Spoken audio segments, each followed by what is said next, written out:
Okay, morning everyone. Welcome to my talk on Swift for WebAssembly. My name is Steven, as you saw on the previous slide. My day job is I'm a lecturer at HOGENT, University of Applied Sciences. That's their official name in Belgium. Two of my students are also here today. They're just running around as volunteers, so you may see them in the green t-shirts. I'm also a technical editor. It's kind of a summer job for Codeco, who are sponsoring the conference, formerly known as Ray Wenderlich. And if I can find the time, I also try to contribute to some open source stuff. I've done some of the initial work on the Swift extension for VS Code that I'm going to be using in my demos. I've worked on Swift support, the syntax highlighting support in Highlight.js, which you probably have seen if you checked out Apple's Swift UI tutorials, because it's using Highlight.js. And then I mostly work on various server-side stuff. But the project that takes up most of my time is what I showed yesterday in the lightning talk, is this one, the PWS Academy. That's kind of where I gather all my Swift-related education and stuff. It's this kind of educational platform that uses Swift. And my goal here is just to try to develop, hopefully, high-quality computer science courses and make them available for free. And so the for free part is really important because we're trying to improve diversity and inclusion. So we need to make sure that students who don't have access to traditional higher education can still find all the resources they need just to learn computer science in general, or specifically, in this case, Swift. I'm also trying to introduce Swift as a teaching language in higher education, which is definitely an uphill battle. Swift has amazing features. It would make for a perfect teaching language and to replace languages like Java or Python that we're using today. Unfortunately, Swift is lacking a bit in cross-platform support. So that's why I also spend most of my efforts exploring or promoting or just contributing to any project that supports Swift as a cross-platform general-purpose programming language. So this talk is about one of those projects that I was exploring, and that's WebAssembly. I spent a few weeks, months learning WebAssembly, so in this talk I'll try to kind of summarize what I learned and hopefully introduce you to WebAssembly, explain what it is and what it means for Swift developers. So what is WebAssembly? Well, spoiler alert, it's not assembly language for the web. It's neither web nor assembly, so the name is kind of strange. It describes itself as a binary instruction format for a stack-based virtual machine designed as a portable compilation target, and so on. You can read it on the slide. But the key point here is it's a portable compilation target. So it's not an assembly language, it's more like a bytecode, and it's not tied to the web in any way. It's just a portable general purpose compilation target. What it offers is a lightweight, memory-safe, sandboxed execution environment in which you can run any code compiled in any of the supported languages, which is mostly C++, Rust, but also Swift. So in case you didn't know, Swift also supports WebAssembly. All you need to run WebAssembly is a runtime. It's kind of like Java with its bytecode and the virtual machine. You need a WebAssembly runtime to run WebAssembly modules. But fortunately, these runtimes are available pretty much everywhere, so not just in a browser. So what does WebAssembly mean for Swift developers? What kind of applications does it make possible? Well, I think the most obvious one is it allows you to run Swift in a browser to replace, for example, JavaScript. Now, this doesn't mean that you can just take any Swift app and compile it to WebAssembly and run it in a browser. But if you architect your app in such a way that all your domain-specific code is separated from any platform-specific stuff, then you should be able to reuse your domain stuff untouched to build a web app. Case in point, one of the sponsors of this conference is GoodNotes. I mentioned them earlier in my lightning pitch. So in case you didn't know, it's a note-taking app. I'm not affiliated with them in any way, but they're mostly known for their iPad app, but they also have a web app. And that web app reuses about 100,000 lines of Swift code from the iOS app. So that code is actually shared between all of their different apps. So they're able to reuse all of their Swift domain stuff to build a web app. they just build a React app, progressive web app around it, but the Swift stuff is portable between any platform. So that's the kind of stuff that I mean when I say you can run Swift in a browser. Another thing you can do with Swift is run it on a server. Tim's also here today, so he can vouch that Swift already has a lot of support for server-side. There's plenty of tools and frameworks you can use. But WebAssembly still has something that it can offer in this space. Most notably because, like I mentioned earlier, it's a lightweight sandbox execution environment. And compared to Docker containers, it's more lightweight and faster to load. So especially for stuff like running serverless functions, it can be much more performant than Docker because of its lightweight, small binary size and fast loading times. An example here is the SwiftCloud that I learned about at the server-side conference, I think 2022.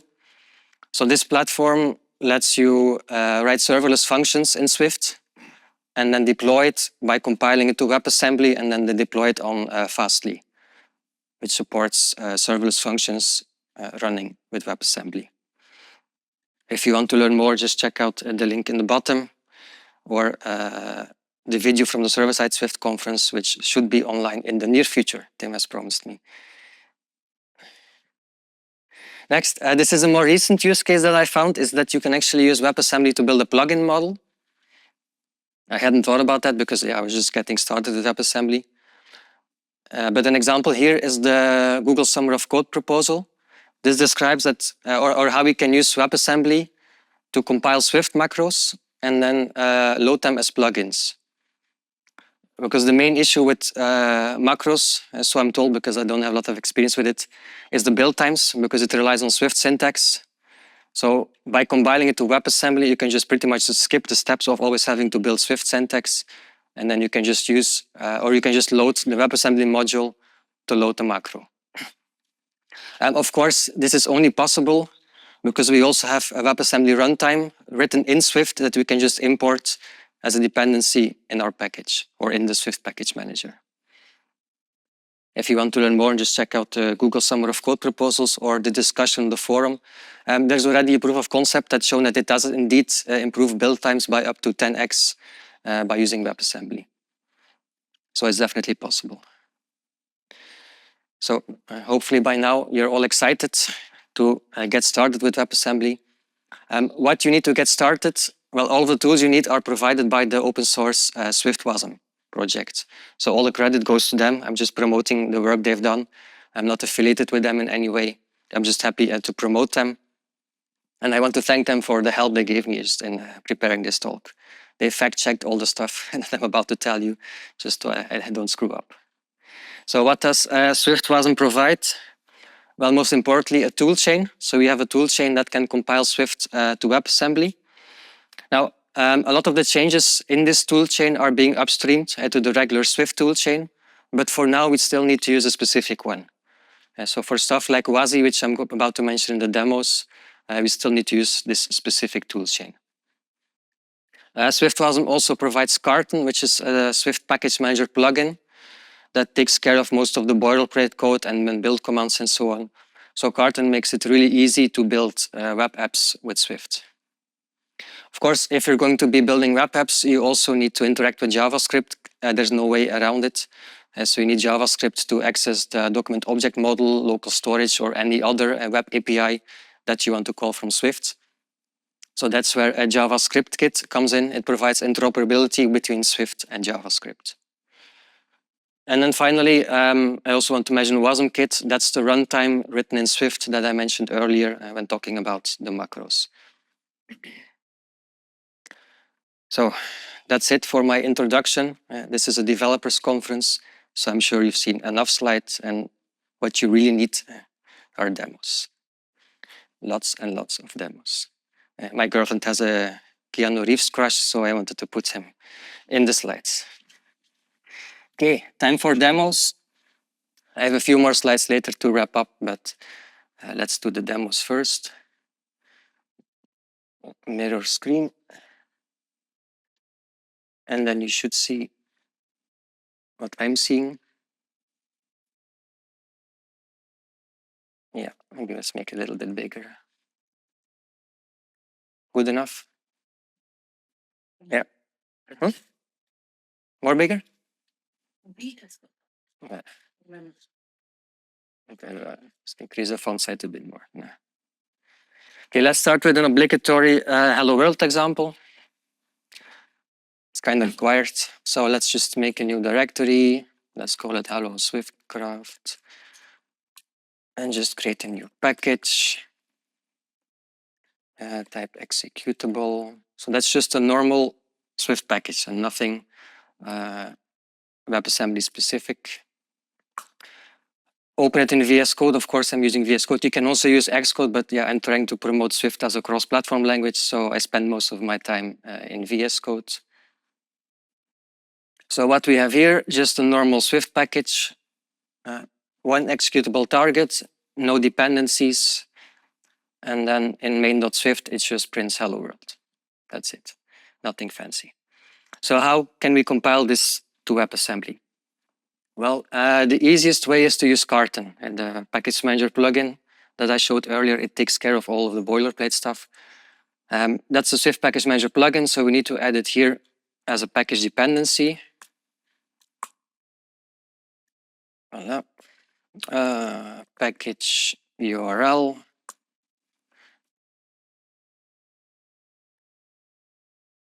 If you spot a typo, just tell me. I have a preparation here, but I tend to just ignore it.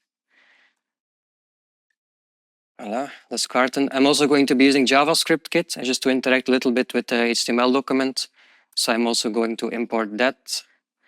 That's JavaScript kit. And the latest release is 0.19. Okay. Yeah, Carton is a package manager plugin. You don't need to add it as a dependency to any target, but of course JavaScript kit is a library. So I need to add it here as a dependency.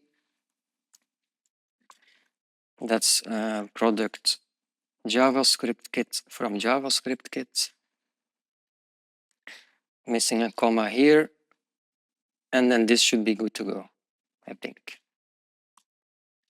Okay. Now this is ready to compile, but if I just compile it like this, then Carton will just pick the latest release of SwiftWasm, which is 5.9.2. But in my demos, I really wanted to show Swift 6 because there's a lot of improvements coming in Swift 6.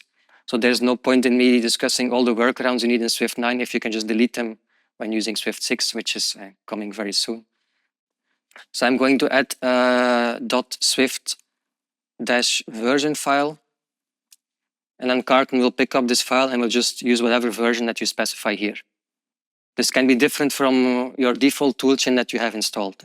So my toolchain that I have here is just, I think 5.9.2 bundled with Xcode. But for SwiftWasm, I'm going to be using version 6. And if I remember correctly, no, using this version. There's no specific reason I'm using this. I just want to use a version that I already have installed, so you don't have to watch me download a new one, which is quite big.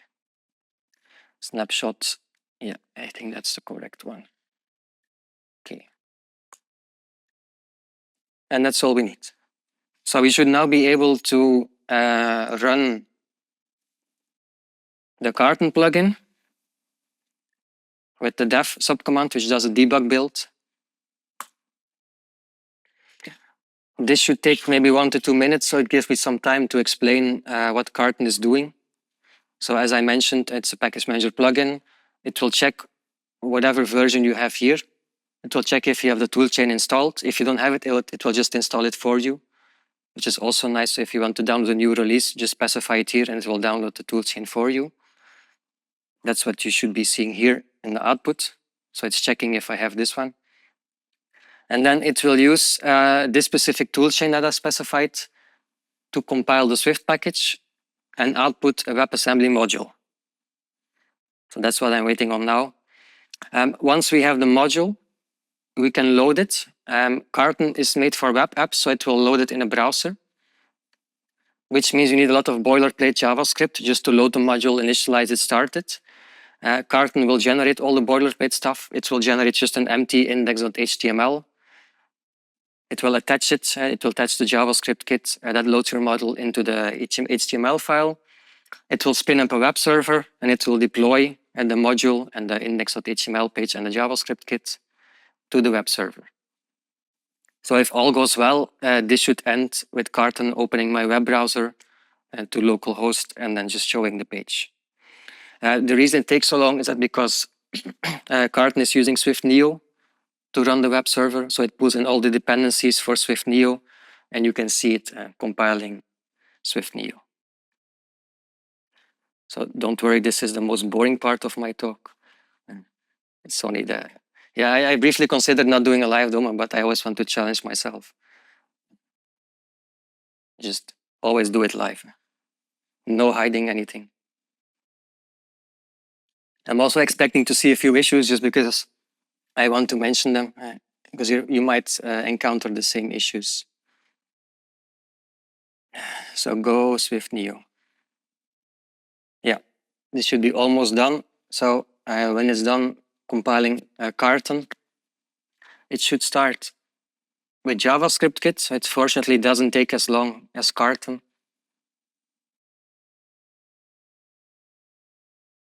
I'm just happy the Wi-Fi is working. Yeah, I didn't mention if anyone doesn't like scary movies, maybe this is not a talk for you. Because I'm using a daily build from Swift 6, cross-compiling to WebAssembly. But as you soon see, I also need to use Swift 5 to compile for my native machine. So I'm using two Swift versions to compile for two architectures, relying on the network. And I also have a demo later that requires some audience participation. So except for animals and kids, I'm checking all the boxes for dangerous demos.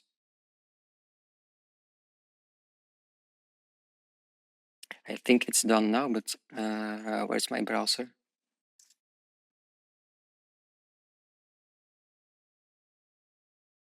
I just make it a little bit smaller. It says build completed. In the million times I did this before, I never saw this. Yeah, it's a live server, so it's also watching for changes. But it should also pop up the browser. Let me just try it again.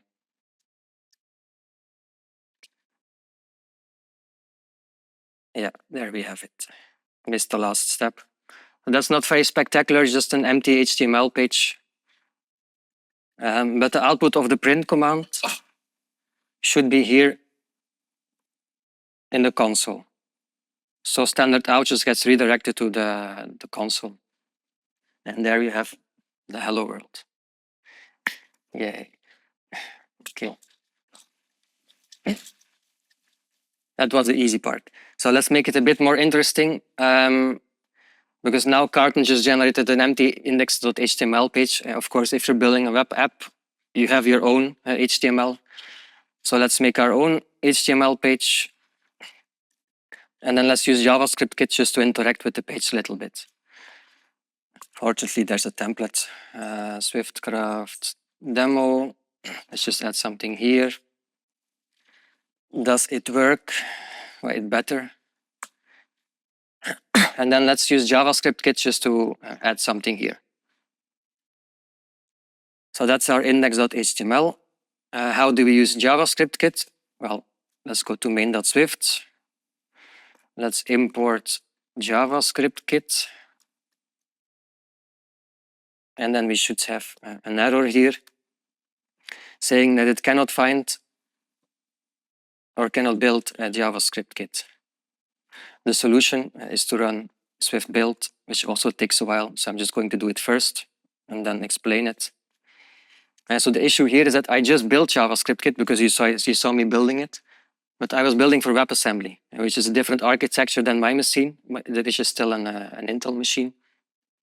So if you run source kit, which is doing all the type checking, all the checking, the errors, auto completions, and so on.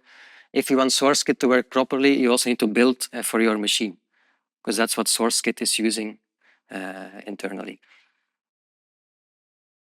So once this finishes building, the error should disappear. By the way, this is the most important part about working with WebAssembly, that you're cross-compiling and you're compiling for two different architectures. You can set the Swift extension to use the same toolchain. That will fix some of the problems. So for example, if I'm using a Swift 6 preview and I'm using Swift 6 specific features, but I'm compiling with Swift 5.9 for my machine, of course, all the Swift 6 stuff will show errors. So we can just configure the extension. Let's just do it this way. Extensions Swift. So you can just set a specific toolchain path here if you want to use the same toolchain. At the Swift WASM toolchain, you can also just use it as a normal toolchain. It just adds support for WebAssembly. So usually if I'm working with Swift 6 features, I just put my WebAssembly toolchain here. So I'm using the same toolchain to build for WebAssembly and to build for my machine.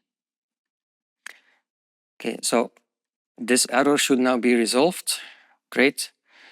You may still have issues with lack of auto-completion. Sometimes you just have to restart SourceKit just to make sure it picks up on all the stuff you've been doing. So we now have JavaScript kit. So how do we use it? Well, if you're familiar with JavaScript kit, you always have a global object, which is the window object in the browser. And so you have a window.document, for example. JavaScript kit exposes the same global object as JS object.global.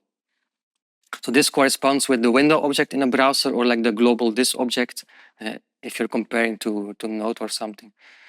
So any property you have on the window object, you can also access here on the JS object.global.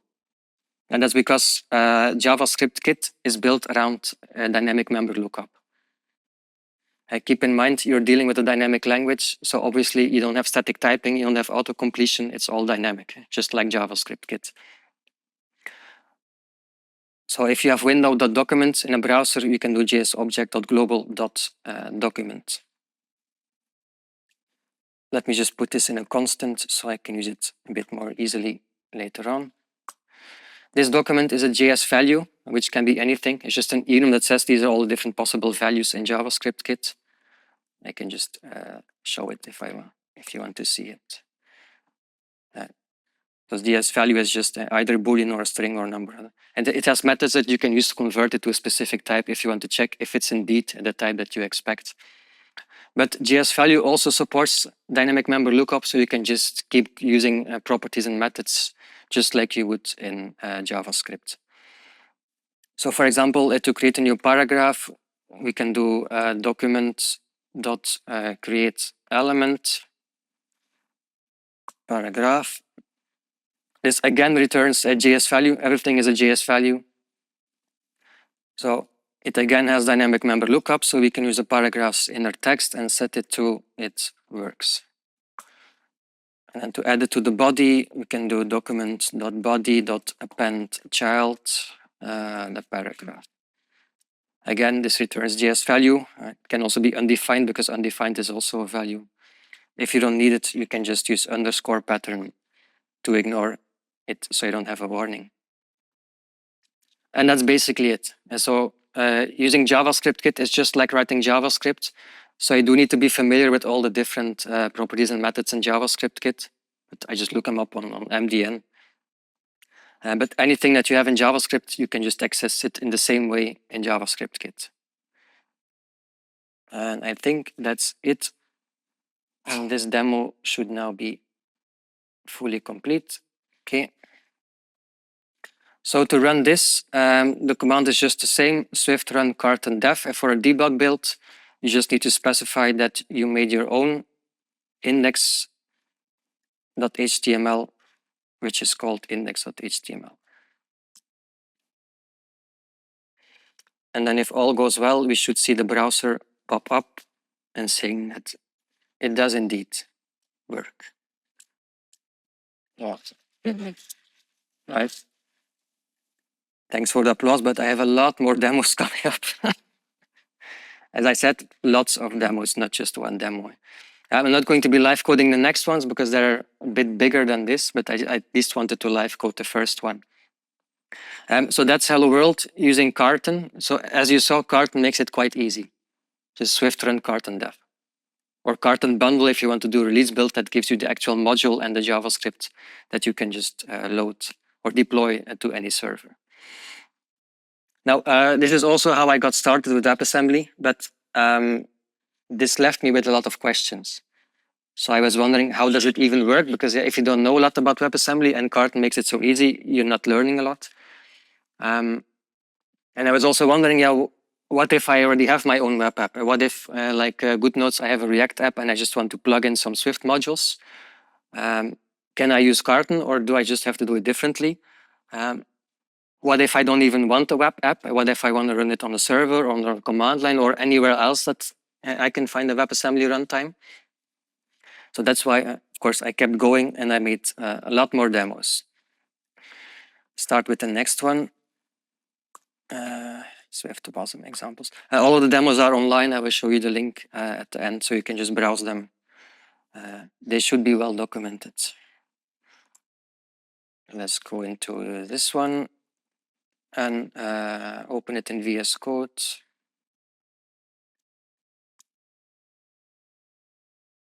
So second demo, my goal for this demo was just to find out how can I compile the module without the help of Carton and just get a Swift and a WebAssembly module, and how can I load this module into a normal web app.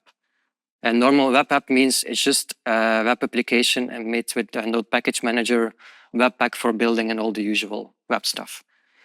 If you've done any web development, should be familiar. So this demo and all the following demos have the same structure. There's a Swift project, there's a web project, and there's a build script. And my build script always just gathers all the commands you need to run the example. So at the end of the talk, if you want to try it out, you can just clone the repository, go into an example, run the build script, and it should just work. Unless I missed something, then just report it. So let's look at the Swift project first. Again, very simple Swift package, one executable target, no dependencies. So there's no Carton, just a plain Swift executable package.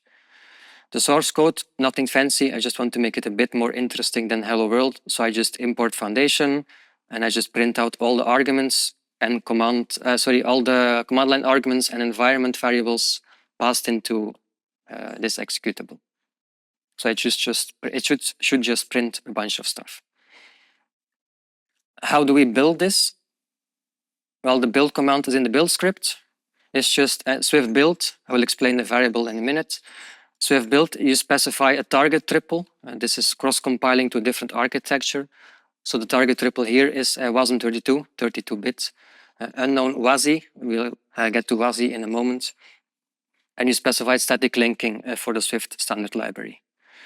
Just make sure that if you're building it this way, that you're using a Swift executable from a Swift WASM toolchain. And because this target triple for now is only supported by Swift WASM toolchain. So that's why I'm using just a $Swift variable. It's just user bin Swift from whatever toolchain that you want to use. So if you want to run this on your machine and you download a different version, just make sure that you edit the toolchain variable, and then the rest of the script should just work. So the output of this build command is WebAssembly module. And as I mentioned before, there's runtimes everywhere, so we don't have to wait for the web app. We can just run the module on the command line. So let's do that now. So I installed Wasmer, which is another WebAssembly runtime, but it supports running from the command line. So I can just do Wasmer run, and then I need to find my WASM file, which should be in .build, and then the WASM architecture, debug, and just the name of the target .wasm. That's the WebAssembly module WASM. And then we see the output. The command is executed with the following arguments, just the command itself and no environment variables. So this is running the module from the command line. We can also peek inside the module with Wasmer inspect.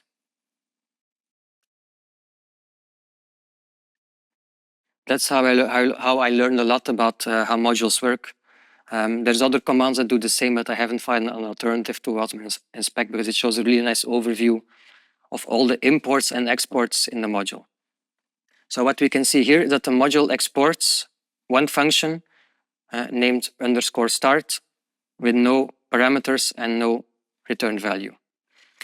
This start function is what runs all the top-level code in main.swift.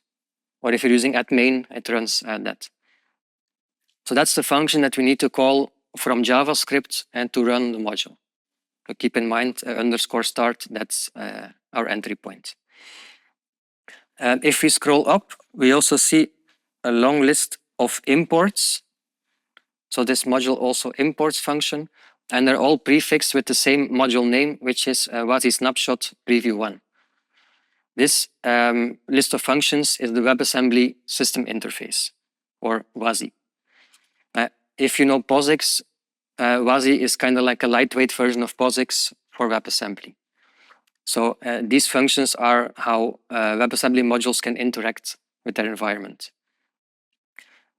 That's also the basis for porting the standard library, foundation, and so on. And they have to be built on top of the WASI interface. So we will have to make sure that whenever we load the module, that these WASI functions are available, because our module depends on WASI. So the module imports WASI and exports start. Okay. Then the web app. What's going on with the web app? As I said, it's just a normal web app that uses npm for downloading dependencies and webpack for building and also for starting a live server. So npm run build will package all the JavaScript, and npm run start will start a live server deploying the web app. The source code for this web app is quite small. So this is all the boilerplate stuff I mentioned. How can I load a WebAssembly module in JavaScript? Well, this is the boilerplate. So you start by loading a runtime. Right? Always keep in mind WebAssembly requires a runtime. And when you're using WASI, you need to make sure that your runtime supports the version of WASI that you're importing in the module. So here I'm creating WASI runtime. I'm specifying just some arguments, environment variables, just to test if the code is actually working, because it's printing these. Once you have a runtime, you can instantiate the module. This is just normal web API. There's nothing WASI specific about it. Just instantiate the module, specify the module. And then most importantly, the second parameter here, that's what we call the import object. So that's a JavaScript object literal. Important here is to keep in mind that the properties that you specify here, these must correspond with the module prefixes here in the imports. So if the imports specify WASI _snapshot _preview 1 dot and then all the different functions, you need to have a WASI _snapshot _preview 1 property here in the import object. The actual functions, they're just provided by the runtime, so you can just hook it up and take it from the runtime and plug it in the import object. But just make sure that you have corresponding property names. If not, you will just get an error that it cannot find a specific import. So this will give you an instance of the module, and the module is a module. Once you instantiate it, you get an instance from the module. And then you can use the runtime to start the instance. The method name is just start, but behind the scenes, it will check that you have the _start export, and it will call the _start export. So runtime.start will call this exported start function. And that's it. So we have a Swift package, build it to WebAssembly module, and load it with this JavaScript in whatever web app you want to use it. Let's make sure it actually works. I'm not going to rebuild it, that will take way too long. I'm just going to run the last command in the build script, which is npm run start. And then we should see the browser pop up with my HTML page, and the output should be in the console. And then the command is printing its arguments and environment variables. So that's how you can load a module in a web app. Of course, I have a lot more demos, so obviously this is not the endpoint. The main issue here that is that if you're compiling it this way, what you get is a WebAssembly command. WebAssembly has different types of modules. A command exports a start function, but it's only intended to be called once. It's like an executable. You load it, you run it, and that's it. Usually what you want is a library that you can export multiple functions, and you can just call the exports as many times as you want. So that's my next demo. So let's go to the next one. Reactor, that's the WebAssembly term for library. And I have no idea why they call it reactor. Let's open this in VS Code. The structure is the same. We have a Swift package, we have a web app, and we have a build script. Maybe let's run it first so you can see what it's doing. npm run start. And then I have a simple web app with a button. And every time you click the button, it calls into a Swift module to generate a random dice roll and just to show the appropriate image for the random dice roll. I wasn't feeling very creative, so I just made this example. Should be familiar to my students. Okay, so how does this work? Well, Swift package. Again, we're not depending on Carton, we're just manually building it with Swift build. We are using JavaScript kit because we're going to manipulate the image in the HTML page. So we just have the simple executable target, which depends on JavaScript kit. Source code, quite simple. Generate a random integer between 1 and 6. Get the image element, get element by ID. Set its source to the correct image and make sure it's visible. It starts out hidden, so we need to manipulate the CSS to make it visible. To build this, command is slightly different. So the first part is the same. Swift build, specify the target triple, specify static linking. We do have a few extra options just to specify that it should be a reactor. So the default is a command, an executable. If you want a library or a reactor, you have to spy here a few additional options. As we'll see in a minute, reactors don't export a start function, so you don't have an entry point function, just a library, and there's no one main export. So if you want to call the top level code in main.swift or you're at main, you do need to export main manually. I'm just going to do this once for this demo. Usually you don't really do this. But this is how you can export your main function when you're using a reactor or a library.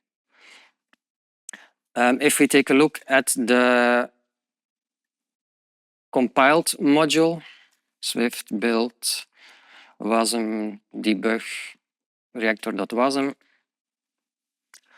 we will see a few changes. So in the export section, we no longer have the start function, we have an initialize function. So start is for commands, initialize is for reactors or libraries. The purpose of the initialize function is just to initialize the module. This is a function that you're supposed to call once and only once before calling any other export. So you call initialize, and after that you're free to call any of the other exports as many times as you want. For the other exports, we have our main function, which we explicitly exported. And we have a bunch of stuff here. SWJS, that's SwiftJS, that's JavaScript kit. JavaScript kit is partly implemented in JavaScript, part in Swift. Both parts are interacting through imports and exports. So we're both exporting functions from Swift that the JavaScript part needs, and the Swift part is also importing JavaScript functions that it needs. And so you have both imports and exports to hook up the Swift part and the JavaScript part. So we also have to keep in mind that when we specify the import object, we need to specify both the JavaScript kit imports and the WASI imports. And so for a reactor, we have the initialize and then any other exports that you want. So in the web app, a few more things to do. As before, we initialize a runtime. By the way, I'm using a micro WASI, which is also provided by SwiftWasm. So they have a lot of stuff related to WebAssembly that we can use. So I'm initializing the runtime. I also have to initialize JavaScript kit. As I mentioned, it has a JavaScript part that we need to initialize and hook up to the Swift part. So when we instantiate the module, we specify both the WASI imports provided by the WASI runtime, the JavaScript imports provided by the JavaScript runtime. We need to call initialize first.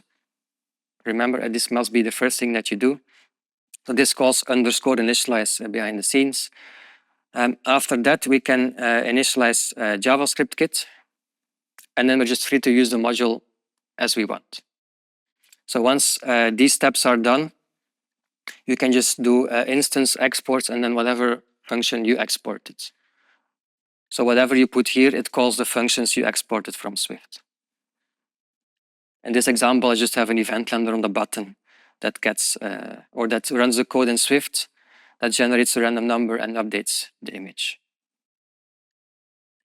Okay, so that's an improvement. For the previous demo was a command. This is a library. Usually, this is what you want, the reactor or the library. Of course, we're not done yet because I have a lot more demos. I'm trying to fit them all into my presentation. Because exporting the main function is usually not what you want to do in a library. You want to declare your own functions that you can export and call. That's actually easier than exporting the main function. So let's go to the next demo that shows just how you do that. Export, open it in VS Code. Let's also run it first so you can see what it's doing. All right, yeah, there it is. So this demo shows like a live graph. That's just a canvas in JavaScript. It's all JavaScript to render the UI, but it's fetching the demo from a Swift module. So the Swift module is just responsible for providing the next data point. So I'm just running a timer here and think 4 times per second, it's asking the Swift module, what's my next data point? And it's just plotting that point on a graph. And it's scrolling to the left. This took me a lot of time to get it nicely scrolling. So that's what it's doing. How does it work? Where's my VS Code? Check out the Swift package. Again, nothing fancy. We're not going to interact with HTML. We're just providing data points, so we don't need JavaScript, which also makes the module a bit smaller. And in my source code, I just have one function. I get the next data point after the previous one. I'm just doing plus or minus a specific random percentage. What do we need to do to export it into WebAssembly? Well, we have 2 annotations. The first one, by the way, they're underscore, so they're not yet finalized. These are Swift 6 specific, by the way. So this removes a lot of the workarounds that you have to do in Swift 5. In Swift 5, this is much more cumbersome. Swift 6 is just put an annotation. So you expose it to WebAssembly, abbreviated as WASM, and you just specify the name. This also removes the need to pass any export compiler flags. This is all you need to do to export it, is just expose it. So in the build script, you won't see the export anymore. If you use expose, the compiler options are no longer required. Just remember to put this to compile it as a library. So you put expose. You also need to make sure that you're using the C calling convention, not the Swift calling convention, which is a bit more complicated. So you also put cdecal and to make sure that you're using the C calling convention. Otherwise, you will get different parameters and it will kind of be mixed up a little bit. We can quickly check also the compiled module. WASM inspect, Swift build, WASM debug. What did I call this export? So we can see the initialize function as always. For any library, there's an initialize function, and then our own export and get the next data point, which takes a 32-bit integer and returns a 32-bit integer. Remember, WASM is 32-bit. So that's our export. Import is just WASI, as always. So to call this from the web app, set up the runtime. No more JavaScript yet, so we don't need to do the JavaScript stuff. Set the import object for the WASI functions, initialize, because it's a library, and then just call instance.exports. And then the name of your function. And just pass in your parameters. So you can call it as if it's a JavaScript function. And the rest is just JavaScript. It creates the graph, runs the timer 4 times per second, and just gets the point and plots it on the graph. Voila. That's how you can export functions from Swift to JavaScript. You can also do the opposite. you can export JavaScript and import it into Swift. I also have a demo for that. I'm not going to show it in detail because I'm waiting. I still want to show my main demo. These are just warm-up demos. Import. It's basically the same thing. It's also the same example with the running graph. The difference is just that you have a slightly different annotations for importing. Right. So this is how you import a function. Just use extern. WebAssembly, you specify the module prefix like a JavaScript underscore kit or a WASI underscore. So this is graph.currentPoint, this is graph.plot. So I just make the graphing functions available in Swift. So we can just do the plotting from Swift. And it will call a JavaScript function which actually updates the JavaScript canvas. So we still have the exported function here with expose and cdecl. The equivalent for importing is just extern. Just don't forget, you also, again, need to specify that you're using the C calling convention. So on top of extern wasm, you also have extern C. If you forget extern C, you will see slightly different function parameters and return values. That's it for the small demos. To wrap up my demo part, I also have a bigger demo. If anyone has their laptop open, you can join me. Just go to tinyurl.com/swiftwasm. So tinyurl.com/swiftwasm. And then I'm hoping it works. This took me like at least a month to build this demo. Let's find out who's my opponent. Oh, Tim is my opponent. Tim is going first.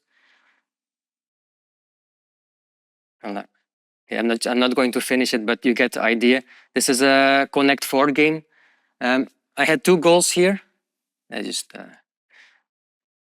had two goals here. The first was I wanted to go back to Carton and JavaScript kit and just see how far can I push this. So can I build an entire app with just JavaScript kit? The answer is yes, you can, but I wouldn't recommend it. So if you're actually going to build a web app, I recommend that you do what GoodNotes did, is just build a normal web app with all your web tooling and just integrate all your Swift domain code as a module. But I wouldn't recommend to actually build the entire UI with JavaScript kit, because you're basically writing JavaScript without the help of your IDE. If you're just writing plain JavaScript kit, VS Code can help you with auto-completion, documentation, and so on. It's a bit more complicated in JavaScript kit. So I would recommend that you only use JavaScript kit where you need it just to hook up all the parts. It's very powerful, but it's a bit more complicated because you always have to keep in mind you're dealing with a dynamic language, type conversions, and so on. This demo is also multiplayer because I'm playing against Tim. The backend for this app is also written in Swift, because my other goal for this demo was to explore how much code can I reuse between, let's say, an iOS app, a web app, and a backend. So what I did here for this demo, I did already close my terminal. Swift wasm. So what I did here is I created a shared library that's just pure Swift. So this contains all of the game code, so all of the logic to run the game, all of the multiplayer stuff without any platform-specific code. So I'm just dealing with a protocol that specifies WebSockets, but no specific implementation of WebSockets. So this package is pure Swift and it runs on any platform. So you can use it to build an iOS app, to build a Mac app, to do whatever. And then I'm importing this into my front end. So the web front end is just using all of the shared library code for all of the game logic, and it's just adding a little bit of front end code to build a web app. So I was able to reuse 100% of my domain logic. I just had to add a little bit of web-specific code to build the front end. Of course, I'd also do a lot of server-side Swift stuff, so I really wanted a backend also written in Swift. So the backend is a Vapor backend that uses WebSockets to hook up the players, just to forward all the actions to the different players. And it's also reusing the same shared library. So I have one shared library that I'm using for an iOS app, but I didn't have time to actually build an iOS app. But you can use it for an iOS app, for the web front end, and for the back end. So that's my main demo that I wanted to show. So I will leave it online for a little bit if you want to play Connect 4. But while you're playing Connect 4, I can wrap up my talk because I'm getting the 10 minutes warning, but it should be fine. With some final thoughts. I should start by saying that WebAssembly does have a lot of potential for Swift developers. You've seen what it can do. So it's quite amazing what it can do. Swift is a bit behind other languages like Rust or C++, but it's quite usable already. And I think GoodNotes has shown that it can be production ready if you put in the effort. If you're going to go the route of WebAssembly, a few things to keep in mind. WebAssembly version 1, which is what I'm using now, is rather limited, meaning it only supports numeric types. As you saw, I32 everywhere, I32. You can support strings and your own structs and stuff like that, but it does require workarounds. And the workarounds are that you can just share your memory from your model to JavaScript code and just pass around pointers. That's not very fun or safe. Won't be required for very much longer. I just want to mention that for now, if you're doing it right now, that's the workaround that you need to do. I also have demos to show the workaround, but I didn't have time to include it in the slide. I think I have like 3-4 more demos that I prepared for the conference. Another issue is that the binaries that you get from SwiftWasm for the moment are rather large. Rather large means a couple of megabytes to maybe 20, 30 megabytes, depending on how many libraries that you're including in the module. But fortunately, these issues are being worked on. So I want to end my talk by discussing some of the stuff coming in the near or not so distant future. Swift SDKs, these are available already as a preview. With Swift SDKs, we no longer have to download a complete toolchain, which is gigabytes. You can just download a smaller SDK, and they should make it a lot easier to cross-compile to different architectures compared to what we have now. Right now, it's kind of annoying just to always make sure that VS Code is up to date with what you're doing. The biggest improvement coming is WASI Preview 2, because it's built around the component model. The component model has support or built-in support for describing higher level types. So you can just describe any type as like an interface and then generate the corresponding Swift type. This removes all of the workarounds that involve sharing memory and pointers and so on. So you can just use Swift strings or your own Swift structs as types, importing and exporting them from your modules. That's basically what I'm waiting for before I can do like an upgraded version of this talk with all the fancy new stuff. Preview 2 was released not so long ago, so we're just waiting now for support to come to Swift, hopefully soon. Finally, embedded mode. Swift is also improving its support for embedded platforms, which you may have seen on the Swift forums. Much of the work involved with supporting embedded platforms revolves around reducing the size of binaries, which is also an issue that we're facing here. So that work should also benefit WebAssembly. In fact, with the normal Swift 6 toolchain, you can already compile to WebAssembly for embedded. So that's WASM32 unknown, none instead of WASI. So you're losing support for WASI if you're targeting embedded platforms, but you can reduce your modules from megabytes to just a few kilobytes. I'm told theoretically it can go as low as 500 bytes just to generate a WebAssembly module. But of course, the more embedded you go, the less features you have supported in your module. But yeah, I would say that the future looks bright for WebAssembly. So if you don't have any experience yet, definitely get started. And that's it. I hope you learned something from my introduction to WebAssembly. If you want to learn more, just scan the code on the left. That will take you to GitHub with all of the source code for all of my demos that I showed today, including the Connect 4 game, including the backend and so on. I spent a lot of time documenting it, so I'm hoping that you can use it as a starting point to explore WebAssembly. If you want to support my work with all the Swift and education stuff, you can scan the code on the right. I'm always looking for help, help meaning either volunteers who want to help out in building new courses, or people who can just offer a little bit of financial support as like a backer. The more support I get, the faster I can move this stuff forward. That's it.